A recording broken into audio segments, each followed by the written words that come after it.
আমাদের যে অ্যাপ্লিকেশন টনোমিটার দিয়ে যে অ্যাপ্লিকেশন টনোমেট্রি, সেক্ষেত্রে কিন্তু ফ্লুরোসেন্ট ডাই ইউজ করা হয়।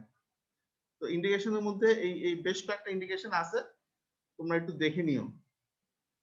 ফ্লুরোসেন্ট ডাই দেখছো কিনা, এটার মেকানিজম অ্যাকশন কি, এটার ইন্ডিকেশন কি, জাস্ট এতটুকু ধরবে, এর চেয়ে বেশি কিছু তোমাদেরকে ধরবে না।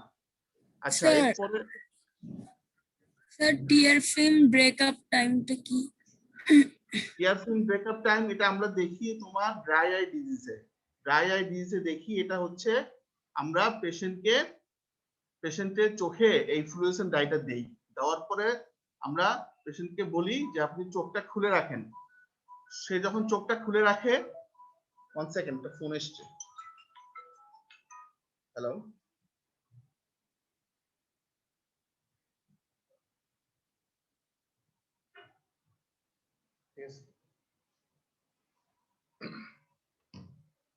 আচ্ছা। তো টিয়ার ফিল্ম ব্রেকআপ তখন আমরা দেখি যে এটা 10 সেকেন্ডের আগে কোনো ড্রাই স্পট কর্নিয়াতে অ্যাপিয়ার করছে কিনা।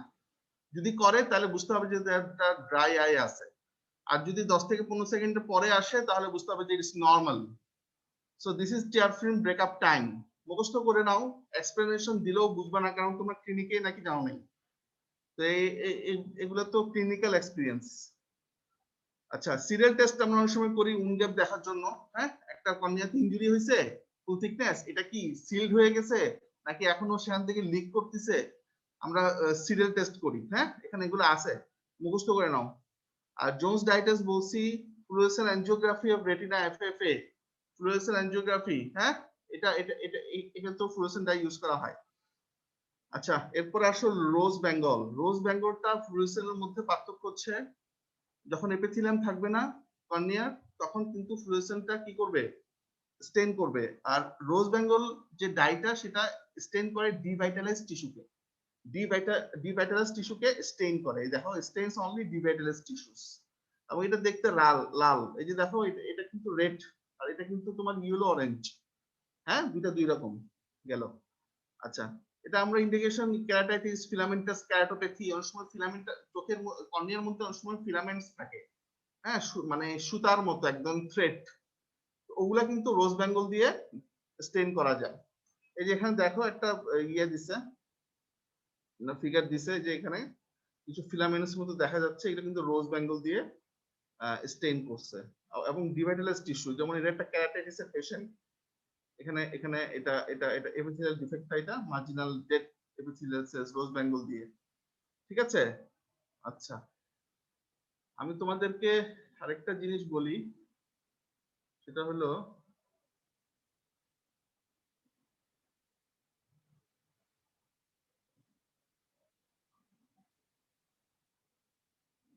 মায়োটিক্স। আচ্ছা, মায়োটিক্সটা হচ্ছে, দেখো, দেখছো আসছে? জি স্যার। ওকে, মায়োটিক্সটা আমি সহজ ভাবে বলি, এখানে খুব কঠিন ভাবে দেওয়া আছে। তোমাদেরকে অ্যান্টিগ্লুকোমা মেডিকেশন পড়ানো হয়েছে।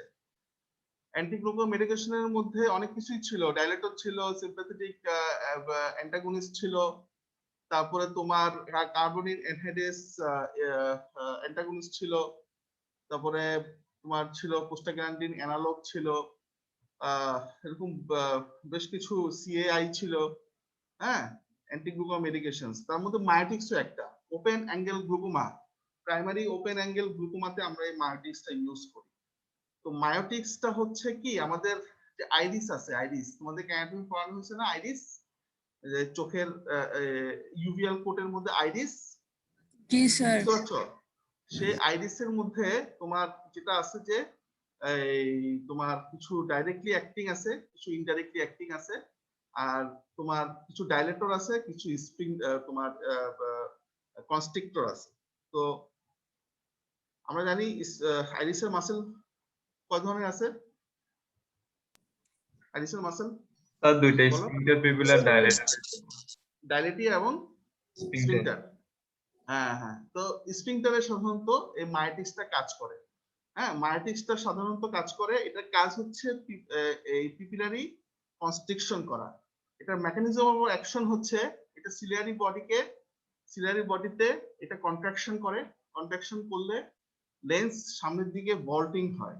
ঠিক আছে, লেন্সের অ্যান্টিওপোস্টার ডায়ামিটার বেড়ে যায়, হ্যাঁ, এবং এই জন্য ইনডিউস মায়োসিস হয়। আবার হচ্ছে সে স্ফিংক্টার পিপিলিতে কাজ করে এবং মায়োসিস ডেভেলপ করে। ওকে, তো এগুলো হচ্ছে তার মায়োটিক্স। এবং এতে এতে করে কি হয়, তার যে অ্যাঙ্গেল আছে, আমাদের জানি এন্টিও চেম্বার অ্যাঙ্গেল, সে অ্যাঙ্গেল ওপেন হয়। ও ওপেন হলে সেখান থেকে আমাদের অ্যাকুয়াস হিউমার ড্রেইন হয়। এভাবে করে সে আইওপি কে লোয়ার করে। So this is the miotics mechanism of action. তো এই মায়োটিক্সটা মানে হচ্ছে প্যারাসিম্প্যাথো মাইমেটিক্স। তো প্যারাসিম্প্যাথো মাইমেটিক্স কে দুই ভাগে ভাগ করা হয়েছে, সরি 3 ভাগে ভাগ করা হয়েছে। ঠিক আছে, আমি কিন্তু এখান থেকে বলতেছি না, যেটা তোমাদের জন্য বোঝার সুবিধার্থে সেটাই বলতেছি। একটা হচ্ছে তোমার ডাইরেক্টলি অ্যাক্টিং। আচ্ছা, প্যারাসিম্প্যাথো মাইমেটিক্স কোন রিসেপ্টরের উপর কাজ করে? এটা হচ্ছে মাস্কারিনিক রিসেপ্টরের উপর কাজ করে, মাস্কারিনিক রিসেপ্টর। তাহলে মাস্কারিনিক রিসেপ্টর আমাদের এখানে বেশ কয়েকটা আছে। একটা হচ্ছে তোমার M1, M2, M3 ভাবে M5 পর্যন্ত আছে। তার মধ্যে চোখের স্ফিংক্টার পিপিলিতে আছে M3, মাস্কারিনিক রিসেপ্টর 3, এটার উপর সে কাজ করে। তো মায়োটিক্স কে সাধারণত 3 ভাগে ভাগ করা হয়েছে। একটা হচ্ছে, প্রথমটা হচ্ছে ডাইরেক্টলি অ্যাক্টিং। ডাইরেক্টলি অ্যাক্টিং এর মধ্যে এই পাইলোকার্পিন, দ্য মোস্ট ইম্পর্টেন্ট পাইলোকার্পিন, হ্যাঁ, পাইলোকার্পিন ছাড়াও এসিটাইলকোলিন আছে। ঠিক আছে, আর ইনডাইরেক্টলি অ্যাক্টিং এর মধ্যে হলো এসিটাইলকোলিনেস্টারেজ ইনহিবিটর। তাহলে কিন্তু সেটা প্যারাসিম্প্যাথো মাইমেটিক একটা ইফেক্ট পাওয়া যায়। এটার মধ্যে আবার দুইটা ভাগ আছে, রিভার্সিবল, ইরিভার্সিবল। রিভার্সিবল এর মধ্যে নিওস্টিগমিন, তারপর তোমার ফাইসোস্টিগমিন এবং অ্যাড্রোফোনিয়াম, এখানে সব লেখা আছে, হ্যাঁ, এগুলো দেখবা। আর ইরিভার্সিবল এর মধ্যে echothiophate, iodide, this is the most important. আর বোথ অ্যাকশন, হ্যাঁ, বোথ ডাইরেক্ট এবং ইনডাইরেক্ট অ্যাকশন হচ্ছে কার্বাকল আছে। আচ্ছা, এখানে পাইলোকার্পিনের খুব সংক্ষেপে আমি একটা এখানে এখানে একটা জায়গা থেকে আমি নিছি। আমি তোমাদেরকে কিছু কথা এনে বলতে চাই যে পাইলোকার্পিন এখানে দেখো কয়েকটা স্ট্রেংথ আছে, 1%, 2%, 4%, তাই না? দেখা যাচ্ছে, বোঝা যাচ্ছে? Response, Yes, sir. কথা বুঝছো? হ্যাঁ, 1%, 2%, 4%, এগুলো ছাড়াও কিন্তু কয়েকটা পার্সেন্টেজ আছে। একটা হচ্ছে 0.12%, আর একটা হচ্ছে 0.25%, এরকমও কিছু আছে পাইলোকার্পিন। সো এগুলো কিন্তু আমাদের প্রাইমারি ওপেন অ্যাঙ্গেল গ্লুকোমাতে ইউজ করে। তোমাদেরকে পরীক্ষাতে কি করতে পারে, পাইলোকার্পিনের একটা ভায়াল দিতে পারে। হ্যাঁ, পাইলোকার্পিন একটা সবুজ একটা ভায়াল আছে। তো সবুজ ভায়ালটা তোমাদেরকে দিবে, বলবে এটা কি, তোমরা বলবে স্যার পাইলোকার্পিন। তো বলবে যে পাইলোকার্পিন কত পার্সেন্ট, তখন তোমার এখানে ওখানে লেখাই আছে পাইলোকার্পিন কত পার্সেন্ট, দেখে বলবা। এটা মেকানিজম অফ অ্যাকশন কি, মেকানিজম অফ অ্যাকশন অলরেডি তোমাদেরকে বললাম। আচ্ছা, এটা কোন কাজে ইউজ হয় সেটা তোমাদেরকে বলবে। তো আমি প্রাইমারি ওপেন অ্যাঙ্গেল গ্লুকোমা ছাড়াও পাইলোকার্পিন আরো বেশ কয়েকটা ইউজ আছে। এই যে আমি যে বললাম 0.125%, এই 0.125% কিন্তু তোমার আরেকটা ক্লিনিক্যাল কন্ডিশনে ইউজ করা হয়, ডায়াগনস্টিক টেস্ট। সেটা হলো তোমার আমরা ইউজ করি পাইলোকার্পিন, সেটা হচ্ছে অ্যাডিস্টনিক পিপল। অ্যাডিস্টনিক পিপল এর ক্ষেত্রে আমরা ইউজ করি। হ্যাঁ, অ্যাডিস্টনিক পিপল ক্ষেত্রে যেটা হয়, তোমার পোস্ট গ্যাংলিওনিক ডিনার্ভেশন হাইপার সেন্সিটিভিটি হয়, super sensitivity in a muscle, হ্যাঁ, স্ফিংক্টার পিপিলিতে। তখন যদি তুমি পাইলোকার্পিন 0.125% ইউজ করো, পিপিল কনস্ট্রিক্ট করবে। পিপিল কনস্ট্রিক্ট করলে আমরা বুঝতে পারবো যে না, এটা টনিক পিপিল, টনিক অ্যাডিস পিপল। ঠিক আছে, এটা একটা এক্সট্রা ইউজ। তাছাড়াও আমাদের এখানে বিভিন্ন কাজে, যেমন বিভিন্ন অপারেটিভ কাজে, হ্যাঁ, অপারেশনের সময় অনেক সময় আমাদেরকে পিপিলারি কনস্ট্রিকশন করার প্রয়োজন হয়, বিশেষ করে ক্যাটারাক্ট সার্জারিতে। হ্যাঁ, ক্যাটারাক্ট সার্জারিতে আমরা যখন ইন্ট্রাঅকুলার লেন্স দিয়ে দেই, তখন কিন্তু ওখানে আমাদের পিপিলকে কনস্ট্রিক্ট করার প্রয়োজন হতে পারে মাঝে মাঝে, তখন কিন্তু আমরা এই পাইলোকার্পিন ইউজ করি। হ্যাঁ, তারপরে হচ্ছে তোমার অন্যান্য সার্জারি, যেমন রিফ্র্যাক্টিভ সার্জারিজ। হ্যাঁ, রিফ্র্যাক্টিভ সার্জারিজ এর মধ্যে তোমার যেটা হচ্ছে পেনিট্রেটিং কেরাটোপ্লাস্টি, হ্যাঁ, আইরিডেক্টমি, এসব কাজে কিন্তু আমাদেরকে মাঝে মাঝে পাইলোকার্পিন ইউজ করে। সুতরাং শুধুমাত্র প্রাইমারি ওপেন অ্যাঙ্গেল গ্লুকোমা নয়, বরং আরো কয়েকটা কাজে পাইলোকার্পিনের ইউজ আছে। ঠিক আছে, এগুলা দিয়ে দিছি, তোমরা পড়ে নিও, বা আমি তোমাদেরকে তোমরা যদি চাও তোমাদেরকে আরো দিব। হ্যাঁ, এগুলো ইম্পর্টেন্ট, পরীক্ষা রিলেটেড। আচ্ছা, তো কন্ট্রাইন্ডিকেশন কোন কোন ক্ষেত্রে আমরা এইসব মায়োটিক্স ইউজ করব না। আমি তোমাদের মায়োটিক্স এর মধ্যে শুধুমাত্র পাইলোকার্পিনটাই বলতেছি, কারণ ধরলে এটাই ধরবে। আর অন্যান্য পাইলোকার্পিন আছে, সরি মায়োটিক্স আছে, কিন্তু ওগুলো তোমাদেরকে ধরবে না। ওগুলো নিয়ে খুব টেনশন করার কোনো দরকার নাই। আর কন্ট্রাইন্ডিকেশন কোন কোন ক্ষেত্রে পাইলোকার্পিন ইউজ করব না, তার মধ্যে একটা হচ্ছে তোমার এই যে ইউভেটিক গ্লুকোমা। ইউভেটিক গ্লুকোমাতে উনি এই তোমার মায়োটিক্স যেটা করে পাইলোকার্পিন, সেটা হলো তোমার পোস্টিরিয়র সাইনিকে ডেভেলপ করায়। পোস্টিরিয়র সাইনিকে ডেভেলপ করলে কিন্তু এমনিতেও আরো ইউভেটিক গ্লুকোমা অ্যাগ্রাভেট করবে, সেক্ষেত্রে কিন্তু আমরা ইউজ করব না। আর কয়েকটা সাইড ইফেক্ট আছে পাইলোকার্পিনের, যেমন একটা মূল সাইড ইফেক্ট হচ্ছে ড্রাই আই করে, হ্যাঁ, ইনডিউসড মায়োপিয়া করে।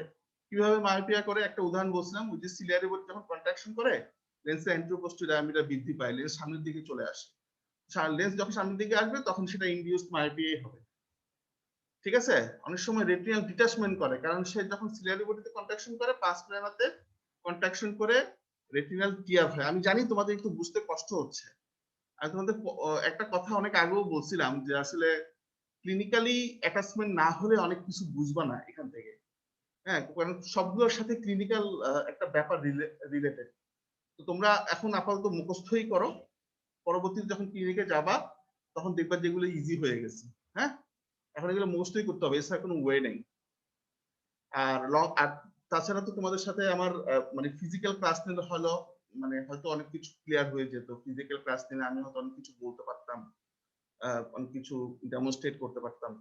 তো যা হোক, এখন জাস্ট তোমরা পরীক্ষাটা দাও আগে। তো এখানে কিছু উদাহরণ দিছে, লেজার আইড্রোমি, হ্যাঁ, আইরেক্টমি, এসব আমরা ইউজ করি। যা হোক, আচ্ছা কার্বাকল, এখানে কার্বাকল নিয়ে তোমরা পড়াশোনা করো না, এমনি দেওয়ার জন্য দিছি আমি, কখনো ধরবে না। তাহলে মায়োটিক্স জাস্ট এতটুকুই। হ্যাঁ, মায়োটিক্স কি জিনিস, কোন কাজে ব্যবহার করা হয়, ক্লাসিফিকেশনটা কি, এই যে বললাম directly acting, indirectly acting and both, এভাবে করে তিনটা classification, directly acting, indirectly acting এর মধ্যে তোমার রিভার্সিবল, ইরিভার্সিবল, এগুলো জাস্ট বলে দিও। আর ইন্ডিকেশন, কয়েকটা ইন্ডিকেশন বলে দিও, দ্যাটস ইট, আর কিছুই লাগবে না। ওকে, আচ্ছা আমি তোমাদের কয়েকটা অফ টপিকস পড়াতে চাই। তার মধ্যে একটা হলো যে তোমাদের ওই যে ভিস্কোইলাস্টিক ডাই, ভিস্কোইলাস্টিক ডাই আছে, এই চলেছে না, থ্যাংক ইউ। আচ্ছা, ভিস্কোইলাস্টিক ডাই, তো ভিস্কোইলাস্টিক ডাইটা হচ্ছে কি, তোমাদের স্যাররা এসেছিল সবাই, পরীক্ষা নিচ্ছে, ডিসিও করছে। তোমরা কি শুনতে পাচ্ছ? জি স্যার, শোনা যাচ্ছে। ওকে, তো দেখো ভিস্কোইলাস্টিক ডাই, ভিস্কোইলাস্টিক ডাইটা হচ্ছে কি তোমার এটা খুব একটা জটিল একটা বিষয়। হ্যাঁ, ভিস্কোইলাস্টিক ডাই তোমরা যদি দেখো তাহলে বুঝবা। আমাদের সার্জিক্যাল কেস আমরা ইউজ করি। আমি মনে করি না তোমাদেরকে এখান থেকে কোশ্চেন করবে, তারপরে আমি তোমাদেরকে কিছু কথা বলতে চাই, যেহেতু তোমাদের পড়ানো হয় নাই। আমি তোমাদেরকে পরবর্তীতে প্রয়োজনে দিয়ে দিব, পিডিএফ ফাইল বা পাওয়ার পয়েন্ট করে দিয়ে দিব। কিন্তু যেটা হলো যে তোমার ভিস্কোইলাস্টিক ডাই এগুলো হচ্ছে সার্জিক্যাল ইউজ। এটার বেটার নাম হচ্ছে অকুলার ভিস্কোইলাস্টিক ডিভাইসেস। এটা এক ধরনের একটা জেলির মতো একটা প্রোডাক্ট। এই জেলির মতো প্রোডাক্টটা মানে এটা আমরা ইন্ট্রাঅকুলার পারোপাটিক ক্ষেত্রে ইউজ করি। তো সেক্ষেত্রে ইউজ করার সময় যেটা সবসময় আমাদের মনে রাখতে হবে যে এটা সাধারণত এটার কয়েকটা ফিজিক্যাল প্রপার্টিস আছে। ফিজিক্যাল প্রপার্টিস গুলোর মধ্যে একটা আছে তোমার ভিসকোসিটি, একটা আছে সিউডো প্লাস্টিসিটি, একটা আছে ইলাস্টিসিটি। বুঝতে পারছো? আর হ্যালো, বোঝা যাচ্ছে? স্যার আমার কথা বোঝা যাচ্ছে? তোমরা একটু কাইন্ডলি লিখে নাও তাহলে এই ব্যাপারগুলো, তাহলে তোমার হয়তো এখন একটু সুবিধা হবে, আমি পরবর্তীতে দিয়ে দিব। ঠিক আছে, তাহলে সিউডোপ্লাস্টিসিটি, ইলাস্টিসিটি, ভিসকোসিটি এন্ড পোর্টেবিলিটি, এই চারটা হচ্ছে স্যার ফিজিক্যাল। কোথা থেকে লিখবো? হ্যাঁ, কোথা থেকে লিখবো? কোথা থেকে লিখবা, আমার বলা থেকে লিখবা। স্যার মানে আপনি আপনার কোন পড়াটা থেকে লিখবো, মানে আপনি কোথা বলতেছেন? মানে আবার আমি start তো করলে বললামই, ভালো। আমি তো এটা তোমাদের কোনো পিডিএফ ফাইল দেই নাই। আমাকে একটু স্যার তাড়াতাড়ি করে ক্লাসটা শেষ করতে হবে, পরীক্ষা শুরু হয়ে গেছে। স্যার যেটা বলতেছেন ওইটা আবার স্টার্ট করলে ভালো হয়। আচ্ছা, ভিস্কোইলাস্টিক সাবস্টেন্সের কিছু ফিজিক্যাল প্রপার্টিস আছে। আচ্ছা তোমরা লিখো না, আমি তোমাদেরকে পরবর্তীতে পিডিএফ ফাইল দিয়ে দেবো, শুধু শোনো। এখন সময় নেই আমার, বা এখানেও ওই যে সার্ভার সব দাঁড়ায় আছে পরীক্ষা নিবে। আচ্ছা যা হোক, তো এই 4টা ফিজিক্যাল প্রপার্টিস আছে, ঠিক আছে, আর কিছু ক্লিনিক্যাল ইউজ আছে। আচ্ছা, ভিস্কোইলাস্টিক সাবস্টেন্স দুই প্রকার, একটা হচ্ছে ডিসপারসিভ ভিস্কোইলাস্টিক সাবস্টেন্স আর একটা হচ্ছে কোহেসিভ ভিস্কোইলাস্টিক সাবস্টেন্স। তো যেটা কোহেসিভ ভিস্কোইলাস্টিক সাবস্টেন্স সেটা হচ্ছে কোটেবিলিটি, অর্থাৎ অ্যান্টিরিয়র চেম্বারকে সে কোট করে রাখে, ফর্ম করে রাখে। আর ডিসপারসিভ যেটা ভিস্কোইলাস্টিক সাবস্টেন্স সেটা হচ্ছে তোমার এন্ডোথেলিয়াম, কর্নিয়াল এন্ডোথেলিয়ামকে কোট করে রাখে, যাতে করে সে কি হয়, মানে সে মানে এটা এটা এটা যাতে সেখান থেকে সহজে না বের হয়, এবং ডিউরিং ইন্টারঅপারেটিভ প্রসিডিউর যাতে অকুলার স্ট্রাকচার সেফ থাকে। তো এগুলোর কয়েকটা ক্লিনিক্যাল ইউজ আছে। একটা হচ্ছে তোমার এসএসসিএস আমরা ইউজ করি, এসএসসিএস এর anterior chamber formation, capsular Axis, nucleus collapse, এবং তারপর হচ্ছে ইন্ট্রাঅকুলার লেন্স ইমপ্ল্যান্টেশন, এগুলোতে আমরা ইউজ করি। আবার অনেক সময় যেটা হয় যে ভিস্কোইলাস্টিক সাবস্টেন্স আমাদেরকে বিভিন্ন পোর্টেবিলিটি এর উপর ডিপেন্ড করে সাধারণত ভিস্কোইলাস্টিক সাবস্টেন্স গুলোকে আমাদের ইন্টারঅপারেটিভ প্রসিডিউরকে লিসেনিং করতে, অর্থাৎ সহজ করতে, এবং ইন্টারঅপারেটিভ প্রসিডিউর হচ্ছে যেগুলো প্রবলেমকে ফেস করতে এই সমস্ত ওভিডি ইউজ করা হয়। আমি তোমাদেরকে এটা দিয়ে দিব, এটা তোমরা বুঝবে না আমার কথা আমি জানি, এটা আসলে পিডিএফ ফাইলটা দিয়ে দিব। আর হচ্ছে কয়েকটা ভিস্কোইলাস্টিক সাবস্টেন্সের নাম বলি, তাহলে ভিস্কোইলাস্টিক সাবস্টেন্স যদি আসে তাহলে তোমাদেরকে ভিস্কোইলাস্টিক সাবস্টেন্স কি, ভিস্কোইলাস্টিক সাবস্টেন্সের কি কি ফিজিক্যাল প্রপার্টিস আছে এবং কি কি এটা ইন্ডিকেশন আছে, খুব সংক্ষেপে এগুলো জাস্ট তোমার শুধু বলবা যে স্যার একটা আছে ডিসপারসিভ, একটা আছে কোহেসিভ। কোহেসিভ যেগুলো সেগুলোর মধ্যে যেমন বিস্কোট, একটা আছে অ্যামস্কোট, এগুলো তোমাদেরকে দিয়ে দেবো আমি। তারপর হচ্ছে আবার ডিসপারসিভ এর মধ্যে আছে তোমার ওদিকে আছে তোমার হিলনজিবি, হিলন, এ ধরনের বেশ কিছু ভিস্কোইলাস্টিক সাবস্টেন্স আছে। তো ভিস্কোইলাস্টিক সাবস্টেন্স নিয়ে আসলে খুব একটা তোমাদের খুব কঠিন হয়ে যায়, এগুলো তো সার্জিক্যাল ইনস্ট্রুমেন্টস, তো এগুলো তোমাদের লাগবে কিনা আদৌ, জাস্ট তোমরা আমাকে টপিকটা দিয়েছো বলে একটু আমি আলোচনা করলাম, পরবর্তীতে ফুল টেক্সটটা দিয়ে দিব। আর হচ্ছে আরেকটা হচ্ছে অ্যান্টিহিস্টামিন সম্বন্ধে তোমরা জানতে চাইছো। অ্যান্টিহিস্টামিনের 4টা ক্রাইটেরিয়া, 4টা তোমার ক্লাসিফিকেশন আছে। একটা হচ্ছে মাস্ট সেল স্টেবিলাইজার, একটা হচ্ছে তোমার অ্যান্টিহিস্টামিন, খোদ অ্যান্টিহিস্টামিন নিজেই, তারপর হচ্ছে এস্টেলসিস্টিন, সাইক্লোস্পোরিন এবং স্টেরয়েড। আচ্ছা এখানে আছে, আমি তোমাদেরকে যখন দাও তখন তোমরা দেখে নিও। তো আমরা এখানে সাধারণত অ্যান্টিহিস্টামিনটা ইউজ করি blocking both H1 and H2 receptor. তো আমরা এই সম্ভবত এটাই ইউজ করি। স্টেরয়েড ইউজ করি, স্টেরয়েড সাধারণত যারা অপথলমোলজিস্ট তারাই ইউজ করে, স্টেরয়েড অন্য কেউ ইউজ করবে না, এটা একটা খুবই ইম্পর্টেন্ট কথা। স্টেরয়েড দেওয়া যাবে না। তোমরা অ্যান্টিহিস্টামিন দিতে পারবা, তোমরা মাস্ট সেল স্টেবিলাইজার দিতে পারবা, আর্টিফিশিয়াল টিয়ার দিতে পারবা, এগুলো দিতে পারবা।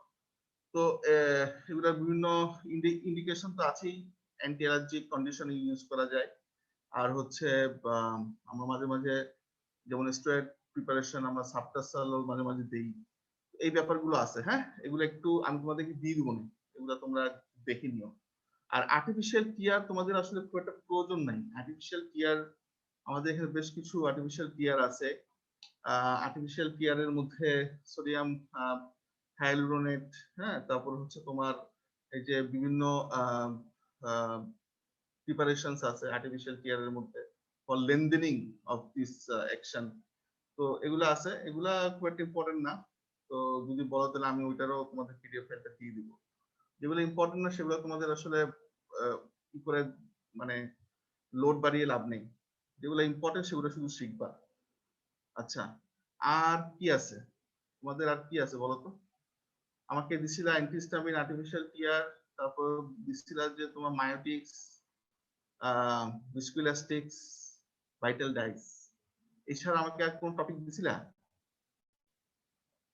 তার মধ্যে এগুলা খুবই আনইম্পর্টেন্ট ফর এক্সামিনেশন। আর এছাড়া আর কিছু আছে বলতো? Sir allergic antihistamine sir allergic sector ছিল। অ্যান্টি অ্যালার্জিক বললাম যে 5টা ক্লাসিফিকেশন বললাম, তো একটা হচ্ছে তোমার মাস্ট সেল স্টেবিলাইজার এক, সেকেন্ড হচ্ছে অ্যান্টিহিস্টামিন, খোদ অ্যান্টিহিস্টামিন, তারপরে হচ্ছে তোমার এস্টেলসিস্টিন, সাইক্লোস্পোরিন এবং স্টেরয়েড। এই 5টা ক্লাসিফিকেশন আমি তোমাদেরকে তাহলে পিডিএফ ফাইলটা দিয়ে দিব, ওখানে আছে, আমি তোমাদেরকে পিডিএফ ফাইলটা দিয়ে দিব, এটা নিয়ে কোনো চিন্তার কিছু নাই, তোমরা ওইটা নিয়ে নিও। আর হচ্ছে তোমাদেরকে একেবারে গ্রস তোমাদের জানলে হবে, আমি তোমাদের বারবার বলতেছি ব্যাপারগুলো তোমাদেরকে মুখস্থ করতে হবে যতদিন না পর্যন্ত তোমাদের ক্লিনিক্যাল অ্যাটাচমেন্ট না হচ্ছে। কথা বুঝতে পারছো? যখন ক্লিনিক্যাল অ্যাটাচমেন্ট হবে তখন এগুলো সব ইজি হয়ে যাবে, আপাতত মুখস্থ করবা যা যা দেয়া হয়েছে। আর তোমাদের অ্যানাটমি ফিজিওলজি আমি পড়াইছি, অ্যানাটমি ফিজিওলজি প্যাথোলজি আমি পড়াইছি। আচ্ছা, এগুলো মোটামুটি ভাবে শেষ করছি, তারপরে অনেক কিছু হয়তো থাকতে পারে, তোমাদের মা ও শিশু থেকে যেভাবে পড়ানো হয়েছে সেভাবে তোমরা আগায় যাও, বুঝছো? আর এর মধ্যেও যদি তোমাদের বিশেষ করে কোনো কিছু প্রয়োজন হয় তাহলে একটু ওয়াসিম ভাইকে বলবা, আমি সেটা তোমাদেরকে পড়ায় দেবো, বুঝছো? স্যার অ্যানাটমি প্যাথোলজি এগুলোর পরীক্ষা তো হয়ে গেছে। হয়ে গেছে? কেমন দিছো পরীক্ষা? ভালো? জি স্যার আলহামদুলিল্লাহ। মানে জি স্যার একজনের সাথে কথা বলতেছো, মানে জি স্যারের মধ্যে কোনো ই নাই, দম নাই তো? স্যার আলহামদুলিল্লাহ হ্যাঁ, যা পারছি। সবার ভালো হয়েছে। আচ্ছা, যাই হয়েছে হয়েছে, তোমাদের কিন্তু মানে শুধুমাত্র কোয়েশ্চেন দেখে পড়ানো হয়, আমি তোমাদেরকে চেষ্টা করছিলাম ফুল টপিক প্রথম থেকে শেষ পর্যন্ত পড়াতে, কারণ এগুলা তো প্রথম পড়তেছো জীবনে, এগুলো আসলে শুরু থেকে শেষ পর্যন্ত পড়া উচিত।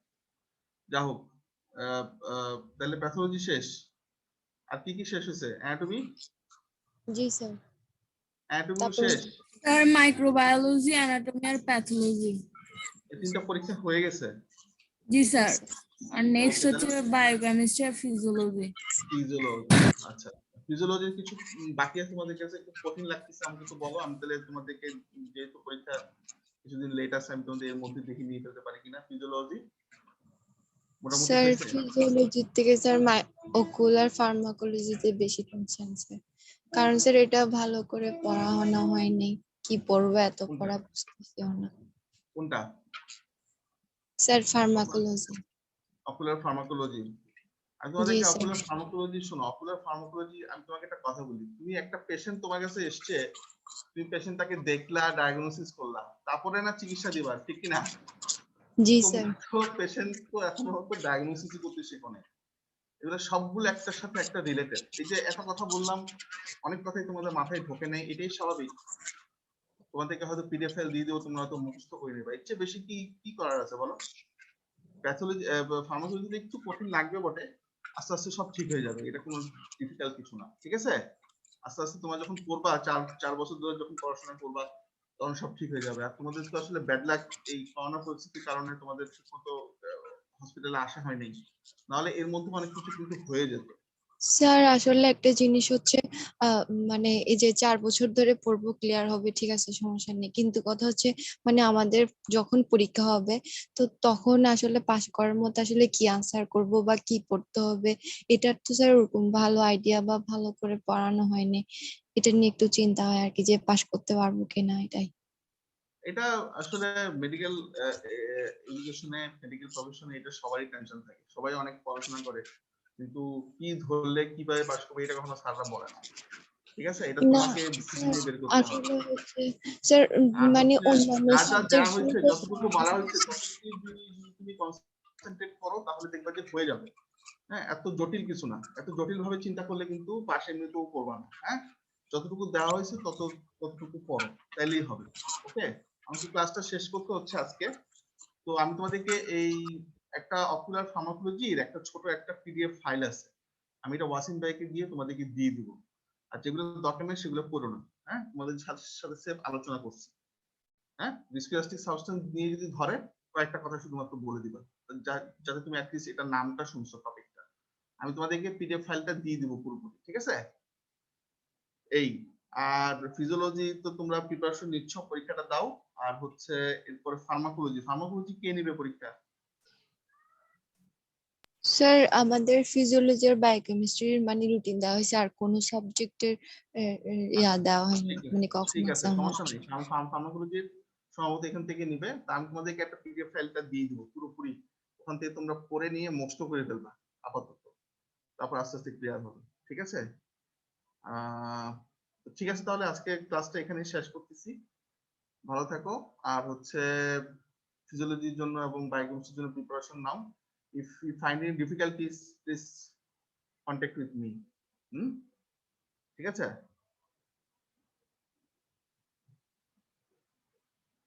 ওকে, তাহলে আল্লাহ হাফিজ। আচ্ছা ঠিক আছে স্যার, আসসালামু আলাইকুম। ওয়ালাইকুম আসসালাম। স্যার আসসালামু আলাইকুম।